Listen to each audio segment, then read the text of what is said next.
বই পেয়েছি, অনেক মজা লাগছে। বাংলা, ইংলিশ, বিজ্ঞান, এরকম গণিত এগুলি সব আছে। পঞ্চম শ্রেণীর বই পেয়ে আমি অনেক খুশি। রাষ্ট্রীয় শোকের মধ্যে আজ বই বিতরণ হচ্ছে না কোনো উৎসব। প্রাথমিকের শিক্ষার্থীরা সবাই নতুন বই পেলেও মাধ্যমিকের সবাই পাচ্ছে না। খালেদা জিয়ার মৃত্যুতে চলছে রাষ্ট্রীয় শোক। সর্বসাধারণের জন্য খুলে দেওয়া হলো কবর। আজও নেতাকর্মীদের ভিড়। ঐতিহাসিক বিদায় আয়োজনের জন্য তারেক রহমানের কৃতজ্ঞতা।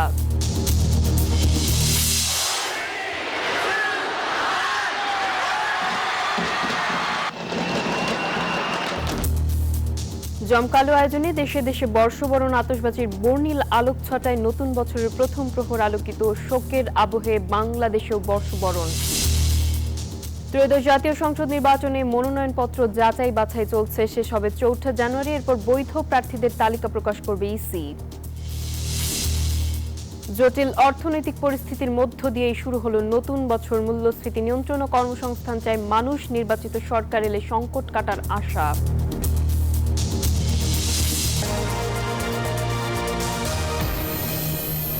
স্বাগত নিউজ 24 সংবাদে। সঙ্গে আছে আমি নাফিসা জামান। দেখছিলেন বিআরবি কেবল সংবাদ শিরোনাম। এবার বিস্তারিত। খালেদা জিয়ার জন্য রাষ্ট্রীয় শোকের কারণে আয়োজন সীমিত হলেও বছরের প্রথম দিনে নতুন বই পেয়েছে প্রাথমিকের শিক্ষার্থীরা। উপদেষ্টা ডাক্তার বিধান রঞ্জন রায় পোদ্দার জানালেন, এবার শতভাগ মানসম্মত বই তুলে দেওয়া হচ্ছে প্রাথমিকের শিক্ষার্থীদের। অন্যদিকে 7 আর 8 এর বই না আসায় মাধ্যমিকের সবার হাতে উঠছে না নতুন বই। বছরের প্রথম দিনে শিক্ষার্থীদের হাতে নতুন বই জাগায় নতুন আশা। আর তাই তো নতুন বইয়ের গন্ধে মাতোয়ারা এই ক্ষুদে শিক্ষার্থীরা। কোমল কণ্ঠে জাতীয় সঙ্গীতের মধ্য দিয়ে রাজধানীর আবুল বাশার সরকারি প্রাথমিক বিদ্যালয়ে শুরু হয় বই বিতরণ। প্রাথমিক ও গণশিক্ষা উপদেষ্টা বই তুলে দেন শিশুদের হাতে। পরে ধানমন্ডিতে নালন্দা স্কুলে শিক্ষার্থীদের দেয়া হয় বই। বিএনপি চেয়ারপারসন খালেদা জিয়ার মৃত্যুতে রাষ্ট্রীয় শোক থাকায় সীমিত করা হয়েছে এবারের বই উৎসব। বই বিতরণী অনুষ্ঠানে কালো ব্যাজ পরানো হয় অতিথিদের। পরে 3 বারের প্রধানমন্ত্রী খালেদা জিয়ার আত্মার শান্তি কামনায় অনুষ্ঠিত হয় দোয়া। প্রাথমিক ও গণশিক্ষা উপদেষ্টা ডাক্তার বিধান রঞ্জন রায় পোদ্দার বলেন, এবার শতভাগ মানসম্মত বই তুলে দেয়া হচ্ছে প্রাথমিকের শিক্ষার্থীদের। প্রাথমিক শিক্ষার্থীদের শতভাগ বই বিতরণ করতে পারছি এবং আপনারা লক্ষ্য করে দেখবেন এগুলোর মান নিশ্চিতভাবেই ভালো, খালি চোখেই ধরা পড়বে সেটা। তবে মাধ্যমিকের সব শিক্ষার্থীরা এখনই পাচ্ছেন না নতুন বই। শিক্ষকরা জানান, এখনো স্কুলগুলোতে আসেনি 7 ও 8 এর কোনো বই। 7 এবং 8 দুইটা ক্লাসের গ্যাপ আছে, আর বাদ বাকি মোটামুটি অনেকাংশে পেয়ে গেছি ইনশাআল্লাহ। নতুন বই হাতে পেয়ে শিক্ষার্থীরা বলছে, এই দিনটির জন্য অপেক্ষা করে তারা। খুব এক্সাইটেড ফিল করছে যে বাড়িতে গিয়ে আমি বইগুলোর ঘ্রাণ শুকে দেখবো, নতুন কিছু জানবো, নতুন ভাবে জীবনটা শুরু করব। ক্লাস 4 এর বই পেয়েছি, অনেক মজা লাগছে। বাংলা, ইংলিশ, বিজ্ঞান, এরকম গণিত এগুলি সব আছে। পঞ্চম শ্রেণীর বই পেয়ে আমি অনেক খুশি। পাঠ্য বইয়ের এই নতুন পাতাগুলো শুধু লেখাপড়াই নয়, বরং নতুন এক স্বপ্নের পথে এগিয়ে যাওয়ার প্রেরণা যোগাচ্ছে এই শিশুদের। বছরের শুরুতে সেই চিরচেনা নতুন বইয়ের ঘ্রাণ, যে ঘ্রাণে মিশে আছে আগামীর সমৃদ্ধ বাংলাদেশ গড়ার কারিগরদের স্বপ্ন। বছরের প্রথম দিনে ঝকঝকে সকালে নতুন বই শিক্ষার্থীদের আনন্দকে বাড়িয়ে দিয়েছে কয়েক গুণ। Masuda Laboni, news 24, Dhaka. BNP chairperson ও সাবেক প্রধানমন্ত্রী খালেদা জিয়ার মৃত্যুতে 3 দিনের রাষ্ট্রীয় শোকের দ্বিতীয় দিন আজ। কাল শুক্রবার পর্যন্ত এই শোক পালন করা হবে। রাষ্ট্রীয় শোক পালনের কর্মসূচির অংশ হিসেবে দেশের সব সরকারি, আধা সরকারি, স্বায়ত্তশাসিত প্রতিষ্ঠান, শিক্ষা প্রতিষ্ঠান সহ সব সরকারি বেসরকারি ভবন এবং বিদেশে বাংলাদেশের মিশনগুলোয় জাতীয় পতাকা অর্ধনমিত রাখা হয়েছে। এছাড়া প্রশাসনের সর্বোচ্চ কেন্দ্র সচিবালয়েও জাতীয় পতাকা অর্ধনমিত রাখা হয়েছে। কালো ব্যাজ পরেছেন কর্মকর্তা কর্মচারীরা। এদিকে কাল সারা দেশের সব মসজিদে সাবেক প্রধানমন্ত্রী খালেদা জিয়ার রুহের মাগফিরাতে বিশেষ দোয়া অনুষ্ঠিত হবে। সেই সাথে অন্যান্য ধর্মীয় প্রতিষ্ঠানে বিশেষ প্রার্থনার আয়োজন করা হবে। দেশের যে কোনো সংকটময় মুহূর্তে দেশনেত্রী বেগম খালেদা জিয়া সমাধানে এগিয়ে আসতেন। তার মৃত্যুতে জাতি অনেক ক্ষতিগ্রস্ত হয়েছে। আমরা তার আত্মার মাগফিরাত কামনা করি। দেশনেত্রী মারা যাওয়ায় সবাই শোকাহত এবং সকল সেকশনে সব নিশ্চিত সবাই নিস্তব্ধ, সবারই মন খারাপ। বেগম খালেদা জিয়া একটি নাম, একটি ইতিহাস, একটি সংগ্রাম। তিনি বাংলাদেশের ইতিহাসের অন্যতম শ্রেষ্ঠ একজন নেত্রী। বাংলাদেশের সার্বভৌমত্ব স্বাধীনতার একটি প্রতীক। আধিপত্যবাদী শক্তির বিরুদ্ধে উনি একজন আপোষহীন মানুষ। উনি বাংলাদেশ। ওনার মৃত্যুতে দেশ অপূরণীয় ক্ষতি হয়েছে। সারা দেশব্যাপী শোক পালিত হচ্ছে। এমন কোনো মুসলিম বা কোনো মানুষের জানা যায় এত পরিমাণে লোক আসে নাই। তো বাংলাদেশের মানুষ এমন একটা রত্ন হারিয়েছে, সেটা আমরা ভাষায় প্রকাশ করতে পারবো না। আপোষহীন নেত্রী, যে কোনো সন্ত্রাস বা কোনো বিষয়ের সাথে আপোষ করেনি। দর্শক, এ বিষয়ে আরো জানাতে সচিবালয় থেকে যুক্ত হচ্ছেন সহকর্মী শাহনাজ ইয়াসমিন। ইয়াসমিন, আমরা জানি যে সচিবালয়ে 3 দিনের রাষ্ট্রীয় শোক কর্মসূচি পালিত হচ্ছে। এর মধ্যে নতুন বছরের কার্যক্রম কেমন চলছে, আমাদেরকে বিস্তারিত জানাবেন।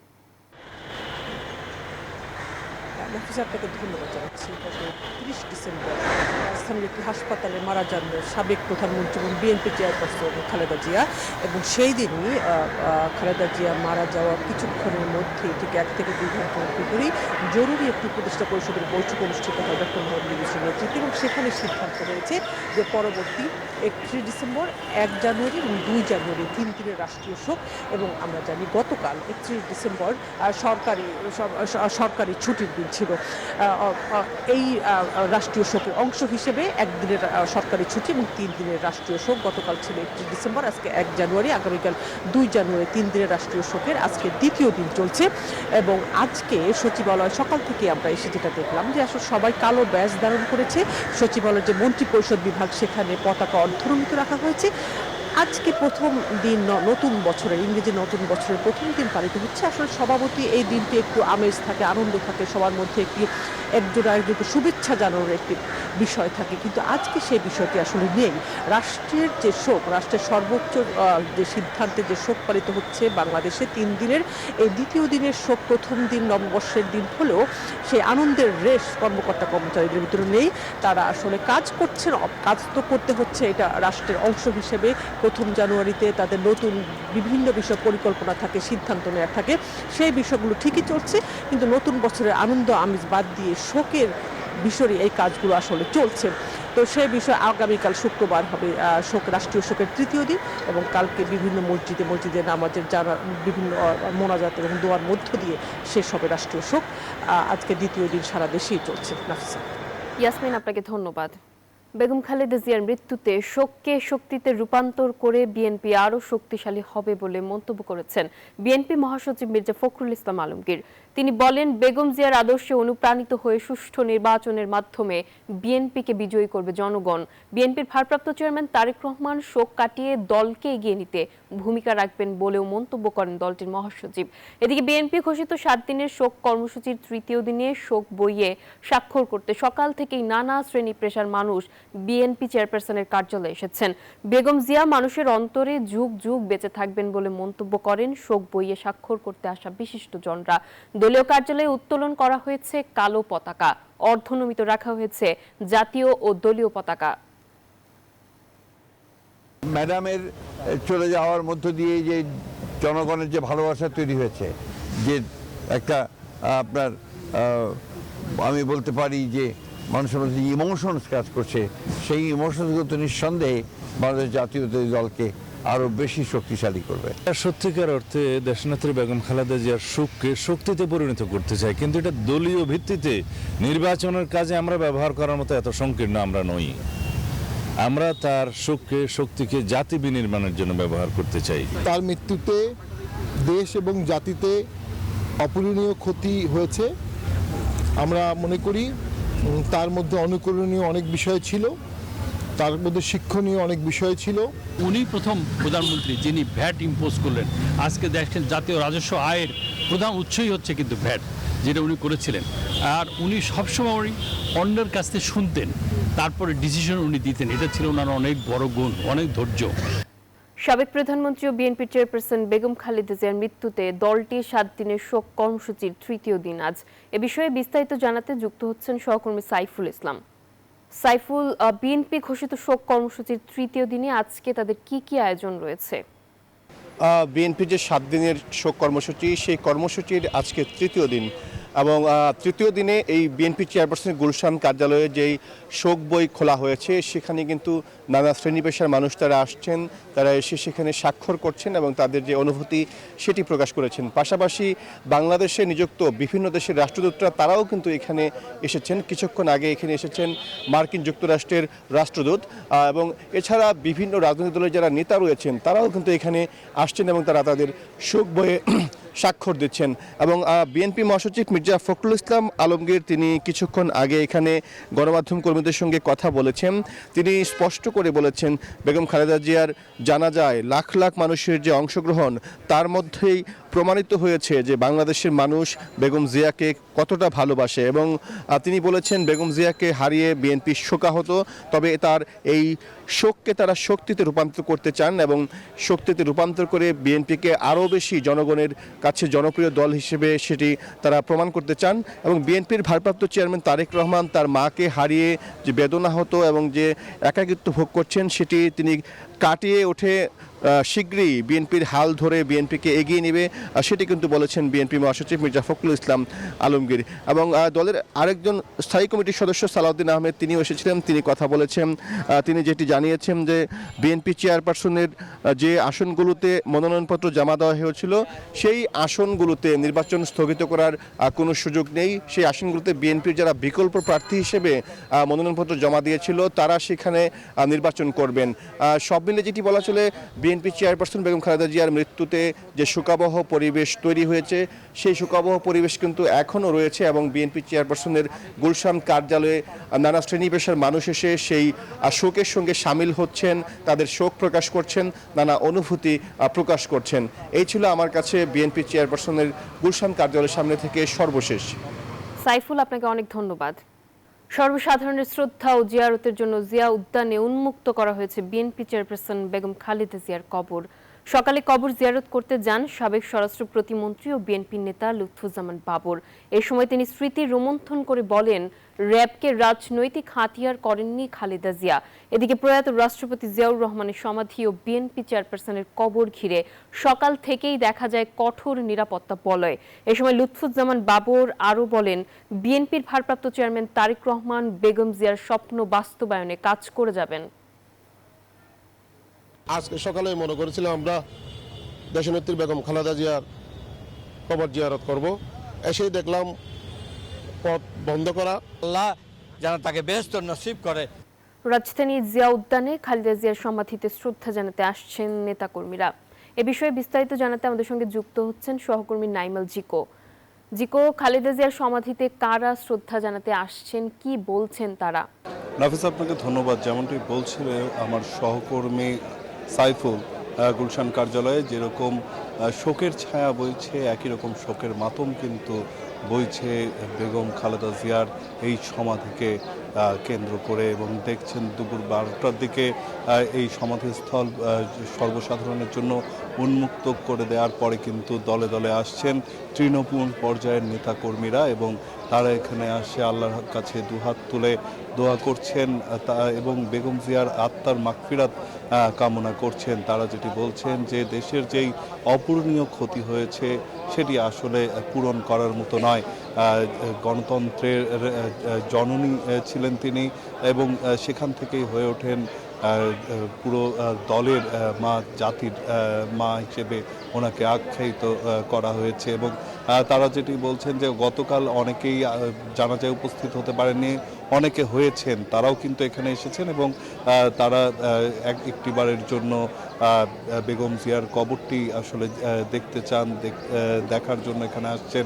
আমরা দেখেছি ছোট ছোট শিশু সন্তান নিয়েই কিন্তু এখানে দলের নেতাকর্মীরা এসে উপস্থিত হয়েছেন এবং সকাল থেকেই কিন্তু ভেতরে প্রবেশের জন্য দলে দলে যোগ দিতে ভিড় করতে থাকেন দলের তৃণমূলের নেতাকর্মীরা এবং এখান থেকে কিন্তু তার আত্মার মাগফিরাত কামনা করে মোনাজাত করে এখান থেকে সরাসরি চলে যাবেন নিজ নিজ এলাকায় এবং সেখানে গিয়ে সামনে নির্বাচন আছে এবং নির্বাচনের কাজে তারা অংশ নেবেন বলে জানিয়েছেন। এবং তারা যেটি বলছেন যে যেভাবে গতকাল জানা যায় মানুষের উপস্থিতি বেগম জিয়ার প্রতি ভালোবাসা যেটি ছিল সেটি উপস্থিতি দিয়ে প্রকাশ করা হয়েছে, সেই একইভাবে বিএনপিকেও জনগণ ভালোবাসবে এবং বেগম জিয়ার যেই বাংলাদেশকে নিয়ে বাংলাদেশের মানুষকে নিয়ে যে স্বপ্নগুলো ছিল সেই স্বপ্ন বাস্তবায়নের লক্ষ্যে কিন্তু দলের নেতাকর্মী যারা আছে তৃণমূল পর্যায়ে তারা যেমন কাজ করে যাবে, একই সাথে তার এই স্বপ্ন বাস্তবায়নে বলিষ্ঠ হাতে কাজ করবেন বিএনপির ভারপ্রাপ্ত চেয়ারম্যান তারেক রহমান। এছাড়াও দলের পক্ষ থেকে বিএনপির নেতা লুৎফুজ্জামান বাবর এসেছিলেন এবং তিনি যেটি বলেছেন যে বেগম খালেদা জিয়ার প্রত্যেকটি গুণই রয়েছে তারেক রহমানের মধ্যে এবং সেই গুণেই তিনি গুণান্বিত এবং দেশকে সেভাবেই পরিচালনা করবেন, দলকে নিয়ে যাবেন অনন্য উচ্চতায়। তো এই ছিল এখন পর্যন্ত এখান থেকে আমার সবশেষ তথ্য। নাফিসা, জিকো, আপনাকে ধন্যবাদ। বিএনপি চেয়ারপারসন ও 3 বারের প্রধানমন্ত্রী বেগম খালেদা জিয়ার জানাজা দাফন সুসম্পন্ন করার ক্ষেত্রে সকলের ভূমিকার জন্য ধন্যবাদ ও কৃতজ্ঞতা জানিয়েছেন খালেদা জিয়ার জ্যেষ্ঠ সন্তান ও দলের ভারপ্রাপ্ত চেয়ারম্যান তারেক রহমান। সকালে ফেসবুকে এক পোস্টে তিনি বলেন, দেশের মানুষের দায়িত্ব বোধ ও পেশাদারিত্বের কারণেই যথাযথ শ্রদ্ধা ও মর্যাদার সঙ্গে খালেদা জিয়ার ঐতিহাসিক বিদায় সুসম্পন্ন করা সম্ভব হয়েছে।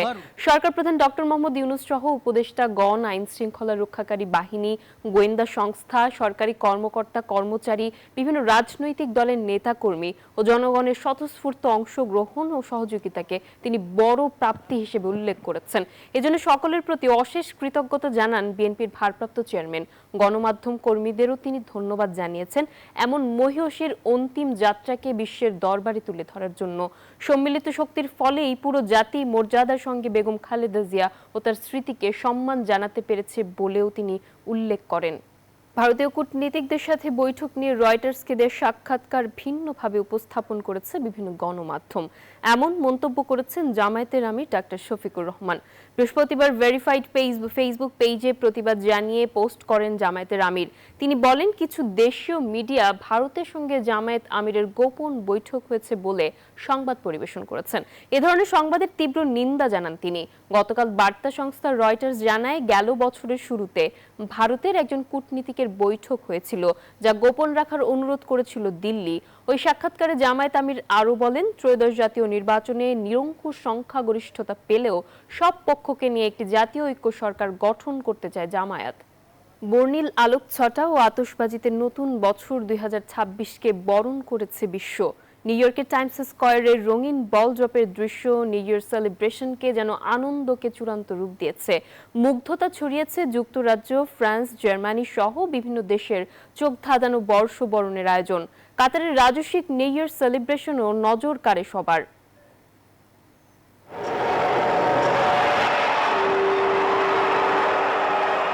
ভৌগোলিক অবস্থান ও সময়ের পার্থক্যের কারণে যুক্তরাষ্ট্রে কিছুটা দেরিতে নতুন বছর শুরু হলেও বর্ষবরণের আয়োজনের কোনো কমতি ছিল না মার্কিন মুলুকে। এবারও নিউ ইয়ার সেলিব্রেশনে জমকালো আয়োজনে মেতে ওঠে নিউ ইয়র্কের টাইমস স্কয়ার। 2026-এর প্রথম প্রহর উদযাপন করতে জড়ো হয় পর্যটক সহ লাখ লাখ মার্কিনী। 2026কে বরণের চোখ ধাঁধানো আয়োজন দেখা যায় যুক্তরাজ্য, ফ্রান্স, জার্মানি, স্কটল্যান্ড সহ ইউরোপের বেশ কয়েকটি দেশে। দেশগুলোর চোখ ধাঁধানো বর্ণিল আয়োজন মুগ্ধ করে সবাইকে। নতুন বছরকে বরণে আয়োজনের কোনো কমতি রাখেনি দক্ষিণ আফ্রিকা। 2026কে বরণের আয়োজনে জৌলুস ছিল কাতার সহ মধ্যপ্রাচ্যের দেশগুলোতেও। নতুন বছরকে স্বাগত জানাতে আলোকসজ্জা, আতশবাজি আর বর্ণিল আয়োজন চোখে পড়ে চীন, থাইল্যান্ড, ভারত সহ এশিয়ার দেশগুলোতেও। তবে পাকিস্তানের করাচিতে বর্ষবরণে অনাকাঙ্ক্ষিত হামলার ঘটনায় আনন্দ কিছুটা ফিকে হয়ে যায়। আসমাতুলি, নিউজ 24। ইংরেজি নববর্ষ 2026 উপলক্ষে দেশে ও বিদেশে বসবাসরত সকল বাংলাদেশি সহ বিশ্ববাসীকে শুভেচ্ছা জানিয়েছেন প্রধান উপদেষ্টা অধ্যাপক মোহাম্মদ ইউনূস। ইংরেজি নববর্ষ উপলক্ষে বুধবার দেয়া এক বাণীতে প্রধান উপদেষ্টা এই শুভেচ্ছা জানান। মোহাম্মদ ইউনূস বলেন, নতুন বছরে আরো জোরদার হোক সম্প্রীতি, সৌহার্দ্য ও ভ্রাতৃত্বের বন্ধন। নতুন বছর সকলের জীবনে বয়ে আনুক অনাবিল সুখ, শান্তি ও সমৃদ্ধি। একটি গণতান্ত্রিক বাংলাদেশে সবাই দেশকে ভালোবাসে, মানুষের কল্যাণে সর্বশক্তি নিয়োগ করবে এমন আশা প্রকাশ করেন প্রধান উপদেষ্টা। বিনামূল্যে নিরাপদ খাবার পানিকে দেশের প্রত্যেক নাগরিকের জন্য সংবিধান অনুসারে মৌলিক অধিকার হিসেবে ঘোষণা করেছে হাইকোর্ট। বৃহস্পতিবার বিচারপতি মোহাম্মদ আশরাফুল কামাল এবং বিচারপতি কাজী ওয়ালিউল ইসলামের দেয়া এই রায়ের 16 পৃষ্ঠার পূর্ণাঙ্গ অনুলিপি প্রকাশ করা হয়েছে। 2025 সালের 27 ফেব্রুয়ারি ওই রায় দিয়েছিলেন হাইকোর্ট। দেশের প্রত্যেক নাগরিকের জন্য নিরাপদ ব্যবহারযোগ্য পানি নিশ্চিত করতে 2020 সালে স্বপ্রণোদিত হয়ে রুল জারি করেছিলেন হাইকোর্ট। এবার জেডএসআরএম নির্বাচনের পথে।